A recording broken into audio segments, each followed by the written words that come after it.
I mean, my father-in-law was a corporate executive. So if you know how much an amazing person like that would leave in their estate, please let me be the first to find out.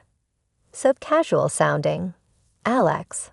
I rolled my eyes, but kept a placid smile on my face and met her warm grin. I heard it's about $800,000. Alex looked surprised. My name is Mia. Alex and I have been married for 20 years, and our son moved out this year to start college. Life with just the two of us doesn't involve much conversation, but we manage well enough. On his days off, Alex forms a baseball team with his colleagues and practices from morning to night. I work part-time and spend my weekends gardening or going to yoga with friends, filling my alone time with activities I enjoy. We do different things, but it doesn't bother us, and I think we're like any other couple our age. However, an unsettling air began to disrupt our routine. It all started with a message from a friend who goes to yoga with me, attached with a photo. I'm at the station now, and isn't this Alex, Mia's husband? I hesitantly opened the photo, and though it was from a bit of a distance, I could see it was Alex. He was walking, holding hands with a woman. My heart pounded loudly with anxiety. Is Alex having an affair? He said he was going to practice baseball today in preparation for tomorrow's tournament, but could that have been a lie? I think it's my husband, I replied. My friend quickly responded, what will you do? Do you want to come here? I pondered for a while before using my phone. No, it's okay. I'll talk to my husband. I closed my phone and sat down on the sofa. I felt too drained to do anything. My mind was only filled with the thought, what should I do? I could ask Alex, but I was afraid. If he is having an affair, what then? Divorce at this age, and with only part-time work within my dependence allowance, how could I possibly live on my own for the rest of my life? If I pretend I don't know anything, I can continue to live a peaceful life as before. But could I pretend not to know? I was lost in these thoughts alone.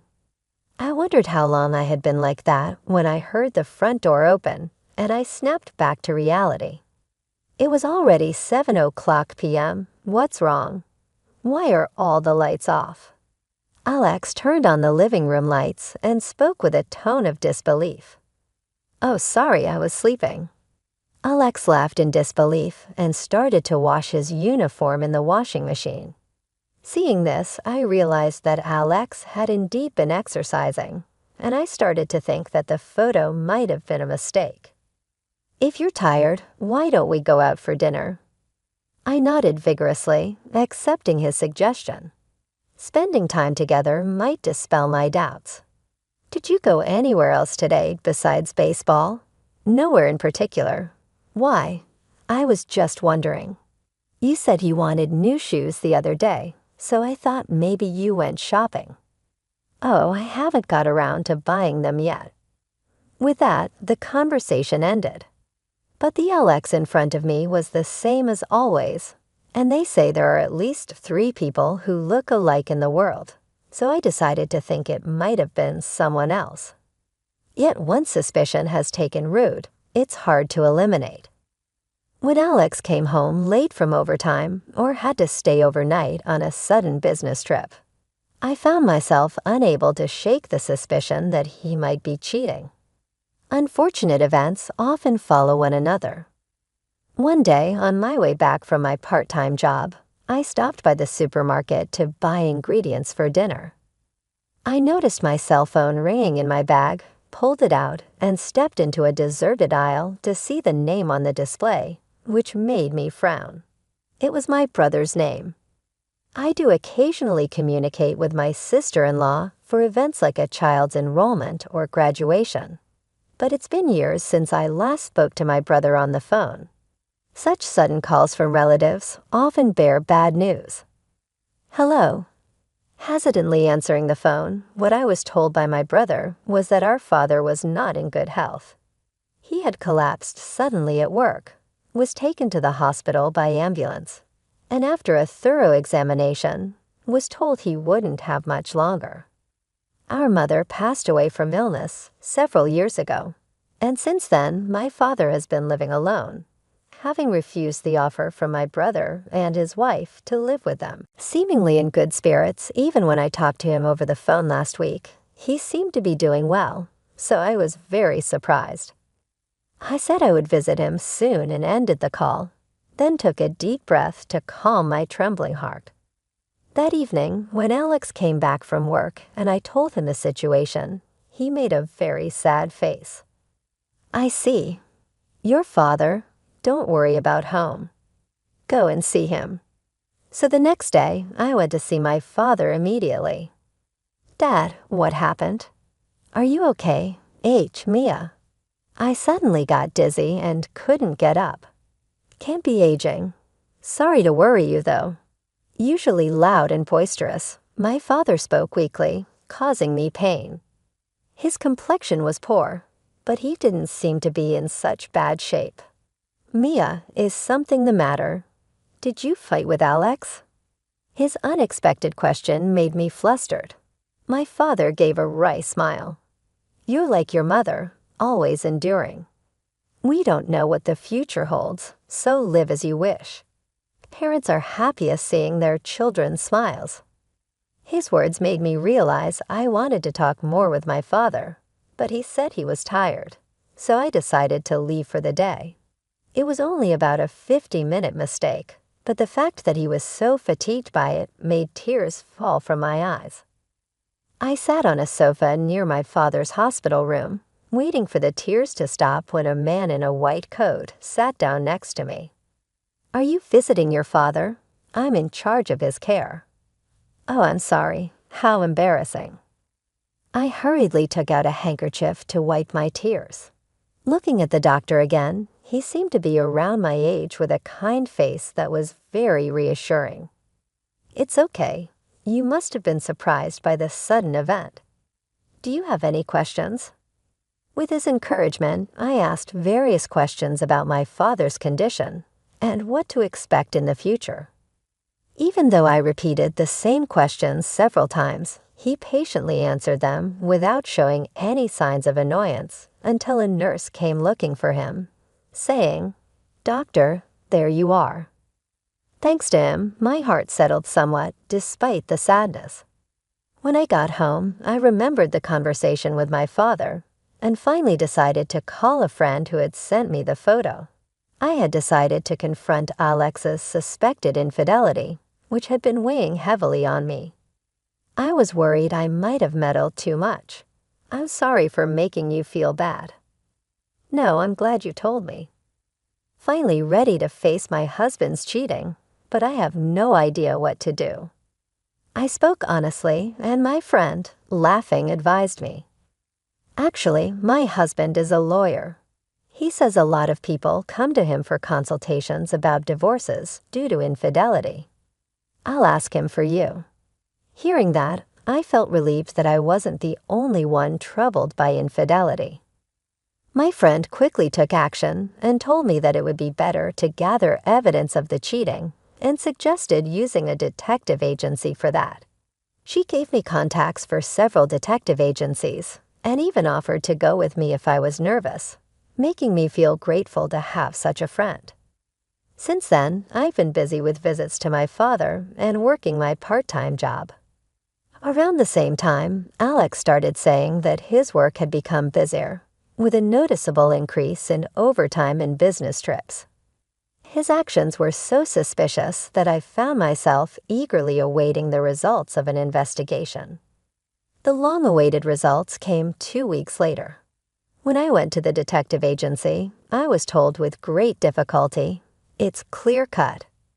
Without feeling agitated or panicking, I was able to accept reality.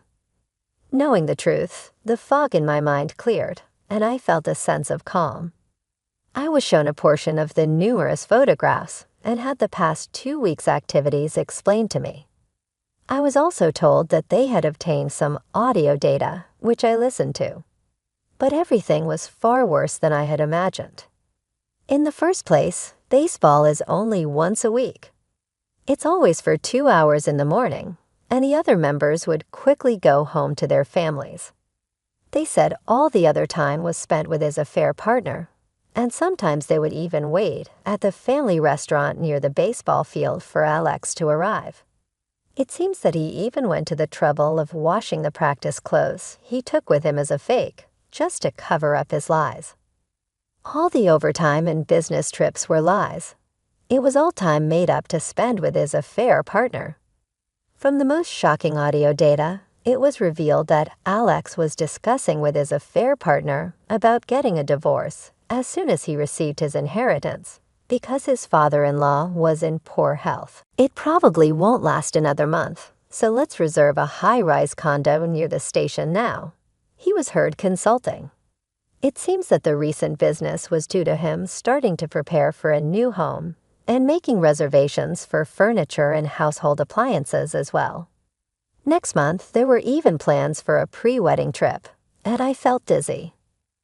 The fact that my husband was waiting for my father to pass away was enough to lose any love or similar feelings I had left. I didn't feel sad at all. Instead, I felt a strong desire to get divorced as soon as possible. After paying a substantial amount to the detective agency, I took all the data and left it at a friend's house just in case. When I mentioned that I wanted to hire a lawyer, they readily agreed and offered to introduce me to an acquaintance who was a lawyer. However, all my money had been spent on the detective agency, and I was hesitant to touch the household finances for fear it might negatively affect the divorce. So I reluctantly consulted with my brother. My brother scolded me, saying, "Why didn't you talk to me sooner?" and generously lent me the money that would be needed for the lawyer. After meeting with a lawyer and talking to my part-time job about wanting to work full-time or as a regular employee, they said I could work as a contract employee, and it seemed that things would be financially manageable. Now, with all the preparations in place, I was thinking about how to confront Alex with divorce. Then one midnight, I received a call from my brother. He was calling to inform me that our father had passed away. I woke up Alex, and we both headed to the hospital. After a brief visit with my father, Alex greeted my brother and his wife and said to me, "Take your time saying goodbye," and then went home alone. From there, everything happened so quickly that I don't remember it very well. There was a wake, a funeral, and greetings to relatives, leaving no time to grieve. After the funeral, my brother and his wife were exhausted from taking care of the house, discussing the inheritance and the succession. Alex, as usual, claimed to be busy with work and didn't help on his days off. Even right after my father-in-law had passed, he would go to baseball. My brother and his wife were quite disgusted, but knowing that my decision to divorce was firm, they said nothing, which I appreciated. But there was so much to do that the divorce was put on the back burner. Things didn't start to move significantly until about half a year later. Finally, all the procedures related to my father were completed, and the amount of the inheritance was determined. By the way, has your father's inheritance come in yet? It's scheduled to be transferred tomorrow. But why do you ask? No, just curious. Your father was a big company manager, so I was wondering how much his inheritance would be. Alex spoke as if to make excuses. I sighed inwardly, but kept a bright smile on my face without letting my true feelings show. I heard it's $800,000. Alex's face showed surprise. That much? Yeah, my father must have worked hard to save it up. I just got a call today from the lawyer that the paperwork is done. It'll be deposited tomorrow, so maybe we can go out for something delicious to eat. Emphasizing that the money would be deposited the next day, I smiled brightly. All right, that sounds good. Alex seemed distracted, as if lost in thought. The day after Alex went to work, I blatantly left the passbook on the desk before heading to my job. When I returned from work, as expected, the bank book was gone, and in its place was a completed divorce application. I hadn't thought things would go this smoothly, so I chuckled to myself thinking about Kaja and headed to my lawyer's office to discuss the situation. Then, without going back home, I went to my late father's house. Most of my belongings had already been moved there. What was left in the house were things Alex and I shared, and what to do with them will be decided later. It will probably become the residence of Alex and his mistress. The divorce application had been submitted, so there was no reason for me to contact my soon-to-be ex-husband. The only potential contact would be from my lawyer regarding a claim for compensation for the affair, but they couldn't do anything right now, as they hadn't been able to reach him. However, 3 days after returning to my family home, Alex called. "Mia, what is going on? The bank account is empty. Where is the inheritance?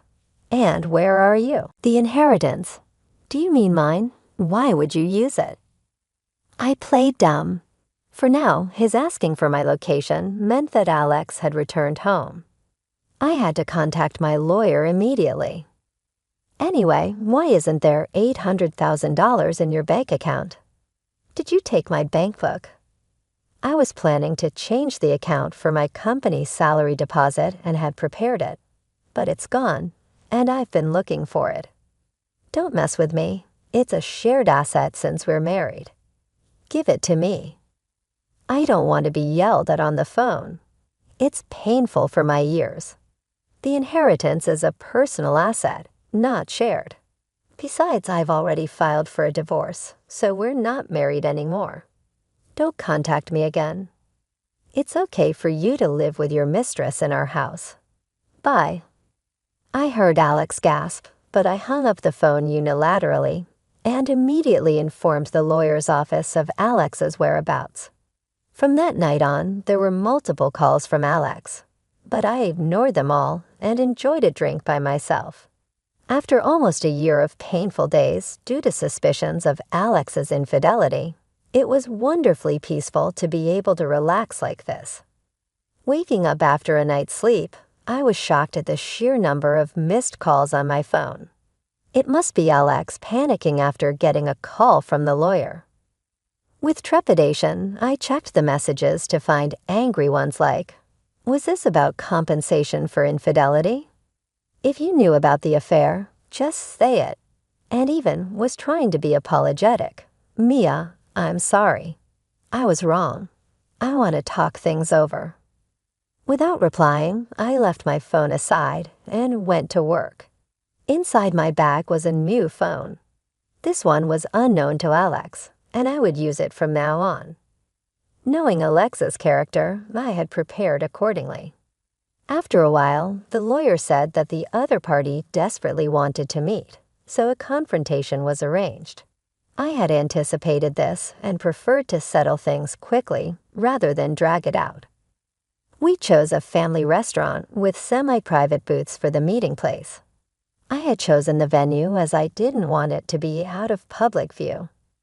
At the agreed time, Alex and his mistress arrived. It had been about a month since we last met, and Alex seemed a bit tired. Maybe it was just my imagination. I had seen pictures of the mistress, but it was my first time meeting her in person. Her hair was done up in a bun on her head, and she was dressed casually. She looked so young and cute that I wondered if she was a student, but I knew from the investigation report that she was 25 and worked in a cake shop. I couldn't understand that such a fluffy cute girl saw in a 50-year-old man. Alex began. "Mia, what is all this about? No inheritance and now a demand for compensation. I don't understand." Both the lawyer and I couldn't help but give a wry smile at Alex's words. "The inheritance is something my father left for me, and Alex, you have no right to it. The compensation is because the divorce is the result of your infidelity, which hurt me. You have to pay for that. It wasn't infidelity that caused it. It was a mismatch of personalities. You didn't initiate the divorce, I did. so the affair has nothing to do with it. I feel like holding my head in frustration at such an unreasonable argument. I knew he wasn't the brightest person, but I never thought he would be this lacking in common sense. A person at fault cannot initiate a divorce. It's not about who speaks up first having the advantage. You committed adultery. If that's the truth, you understand you're in the wrong, right? And of course, I will demand compensation from her as well. Why should I have to pay? Her cute face was a mismatch between her defiant expression and the sharp tone of her voice. Is that true? Alex looked desperately at the lawyer's face. Unfortunately, it is. You said there would be money coming in. I haven't received a cent, and now you're telling me I have to pay. I'm going home. I'll divorce Alex, so it's none of my business anymore. She raised her voice in a shout, grabbed her bag, and stormed out of the cafe. The surrounding customers started looking at our table, which was embarrassing. We know her workplace, so it will be fine, the lawyer said with a smile, causing Alex's face to pale.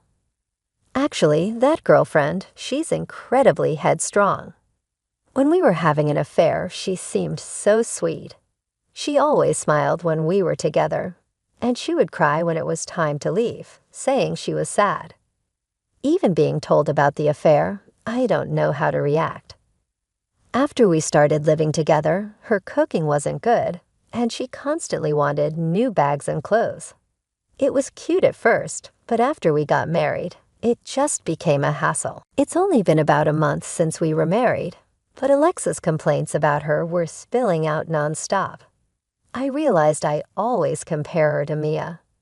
You could do housework and cook well, and you always waited for me to come home without a single complaint. So would you consider giving it another try? I'm so astonished that my mouth hangs open. I hadn't anticipated this turn of events, and the lawyer seemed utterly speechless as well. It's impossible.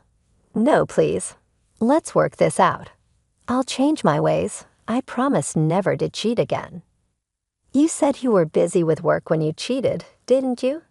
I can't trust anything now. Alex begged intensely, repeating, please, let's get back together. Remember when my father was in danger until he passed away? There was about a month, but you never visited him once, saying you were busy with work. You were having an affair even when I was in such a painful situation. After my father passed away, all you thought about was when you would get the inheritance, right? There were signs you had opened the passbook several times. You probably had planned to take the inheritance and leave. The completed divorce papers disappeared, hadn't you? As I confirmed each fact, Alex began to tremble. He probably hadn't thought everything was exposed. You had a reservation for a fancy condo, right? But too bad, since the inheritance didn't come through, you had to cancel. I suppose the old house we lived in must be nothing but agony for her. How do you know all this? I have plenty of evidence. You're probably still thinking that if you remarry me, you won't have to pay any compensation, won't you? At that, Alex fell silent. It seems I hit the mark. It's profoundly pathetic to realize he's after my money. If there's nothing more to say, I'm going home. Wait. Alex grabbed my hand as I tried to leave. Mia is the most important to me. Please give me another chance. Alex's eyes were brimming with tears, looking like they could spill at any moment. I'll never betray you again, and I'll do all the household chores. Please come back to me. Unable to keep his emotions in check, Alex started to sob uncontrollably. Hey, stop it. It's embarrassing. Aren't you newlywed? Why don't you talk it out together? We should each walk our paths in life. The truth is, she's been cheating on me. It seemed she married me for my money. Without it, I'm just an old man. The ex-husband collapsed on the floor and cried, looking miserable and helpless. But I had no obligation to reach out to him. Our conversation leaked to the surroundings, and it was incredibly embarrassing to see everyone whispering and looking at the weeping husband. Ignoring the crying husband, I picked up the bill, and the lawyer and I headed home. Later, because they stubbornly refused to pay the alimony, I reluctantly called Alex's parents for advice. It had been a long time since I last spoke to my in-laws, who lived far away and were incredibly shy. After thanking them for attending my father's funeral, to my surprise, I found out that Alex had not reported the divorce or the remarriage to his parents. The in-laws were shocked by the news. The mother-in-law was so distressed that she took to her bed. "We don't know what to do. Give us some time," was the unreliable response. So I gave up on counting on them. However, the next day, Alex's father brought his brother to visit Alex. Alex's uncle, unlike his father, was an exuberant man who talked and laughed a lot. I remember Alex complaining to me about how tough he found his uncle, especially when the relatives gathered. Thanks to the appearance of this powerful helper, I don't know what happened, but they agreed to pay the alimony, and Alex's uncle decided to take him back to the countryside. Alex's father tearfully apologized to me for this decision. The in-laws, now over 80, promised that since they had no income, they would have Alex work at a relative's factory nearby and pay me the alimony under their supervision. As for the woman Alex had an affair with, she had unilaterally served him divorce papers and disappeared. But since I knew where she worked, I had no choice but to contact her workplace. I was yelled at not to contact his workplace, but I spoke with a woman claiming to be the manager, and she told me an astonishing fact. Alex had been saying she was cheating on me with the manager's husband, who was just getting ready to file a lawsuit. "Rest assured, we won't let him get away," she said. And true to her word, a few months later, the compensation was deposited into my account. When I went to the cake shop to say thank you, the mistress was indeed no longer there. As expected, she had been fired from the cake shop. And although she had wanted to become a pastry chef, it seemed unlikely now. She was working multiple jobs to repay the settlement and was said to be seen going to a nearby construction site at this time of day. The manager informed me. Out of curiosity, I took a brief look, and there was the mistress, with her cute face sweat-drenched without any makeup, being scolded by an older man while working. With compensation due for 2 parties, she must be burdened with a significant amount of debt. I don't know how many years it will take her to repay it, but I think she got what she deserved for destroying someone's family. When I told my son about the divorce, he was very surprised, but he said something like, "It's your life. Do what you want," which was a relief. What I was most worried about was how my son would take it. And now, as I'm about to turn 50, I thought I would never be involved in romance or remarriage. But recently, there's someone I've started to care about. He's the doctor who took care of my father on his deathbed. Every time I visited the hospital, we would talk more, and he had a very high level of likability. After the divorce, while wandering alone in a shopping center, I happened to meet him, and we started talking. It turned out that the doctor was also divorced, and finding ourselves in similar situations, we hit it off even more. We've had dinner a couple of times, and I find his company very comfortable. I don't know what the future holds, but I still want to try my best to find happiness.